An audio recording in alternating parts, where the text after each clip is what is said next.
जैन शब्द की उत्पत्ति संस्कृत शब्द जिन से हुई है, जिसका तात्पर्य है कि उन व्यक्तियों ने अपनी अपरा प्रकृति, मनोविकारों, घृणा आदि पर विजय प्राप्त कर ली है। जैन धर्म का सही नाम जिन धर्म है, जिसका अर्थ मन और इंद्रियों को जीतने वाला अर्थात आत्मजयी है। जैन धर्म में तीर्थकर शब्द महत्वपूर्ण है, जिसका अर्थ है जैन गुरु, जो 4 सूत्री परंपराओं को स्थापित करता है। जैन धर्म के अनुसार क्रोध, लालच और वासना जैसे आंतरिक शत्रुओं पर विजय प्राप्त करने वाला अरिहंत कहलाता है।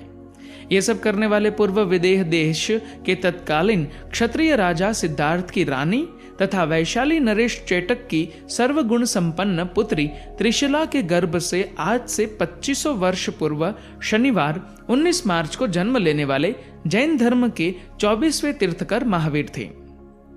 पूर्ण रूपेण सुख, समृद्धि तथा राजसी ठाठ-बाट के वातावरण में जन्म लेने के बावजूद आरंभ से ही उन्होंने सांसारिकता के प्रति अलगाव का प्रदर्शन किया था।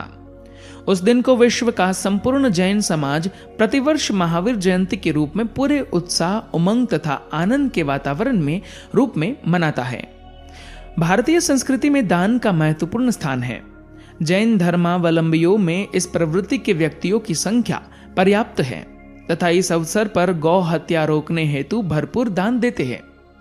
महावीर के उपासक जैन धर्म पालन करने वाले 4 अन्य प्रकार के दान में भी विश्वास करते हैं: ज्ञान दान, अभय दान, औषध दान, आहार दान। महावीर स्वामी का जीवन त्याग तथा संयम का अद्भुत उदाहरण है, जिन्होंने अपने 12 वर्ष की तपस्या में केवल 350 दिन भोजन ग्रहण किया था। महावीर का व्यक्तित्व विलक्षण था तथा दर्शन अद्वितीय, जो पूरे मानव समाज के कल्याण की भावना से ओतप्रोत था। अपने दर्शन तथा उपदेशों से महावीर ने मानवीय जीवन के स्तर को सुधारने के सारे संभव प्रयास भी किए। उनके दर्शन के अंतर्गत नैतिकता आधारित व्यवहार से आध्यात्मिकता में श्रेष्ठता लाने की झलक स्पष्ट दिखाई देती थी।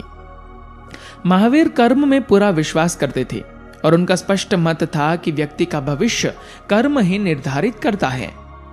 महावीर दर्शन तथा शिक्षण के अनुसार कार्य करने से वर्तमान भ्रष्टाचार तथा हिंसा के वातावरण को नियंत्रित किया जा सकता है। महावीर बदले की भावना के कट्टर विरोधी थे। समस्या का निराकरण आपसी बातचीत से करना चाहते थे। स्मरण रहे, भारत की स्वतंत्रता महात्मा गांधी ने महावीर द्वारा बताए गए अहिंसा के सिद्धांत के माध्यम से ही हासिल की थी। पूरा विश्व वर्तमान में सारी समस्याओं का निराकरण आपसी बातचीत से करने हेतु प्रयासरत है और यही महावीर दर्शन का मूल मंत्र है। महावीर ने हर प्रकार के भेदभाव, जात पात, वर्ग भेद इत्यादि का सदैव विरोध किया और कहा, जो आप अपने लिए चाहते हो वैसा ही दूसरों के लिए भी चाहो। आज के दिन हमें संकल्प लेना चाहिए तथा शांति दूत महावीर के उच्च आदर्शों तथा उपदेशों से विश्व के प्रत्येक समाज को इनसे अवगत कराना चाहिए, जो शांति दूत चाहते थे और इस हेतु उन्होंने पूरे जीवन प्रयास भी किए थे।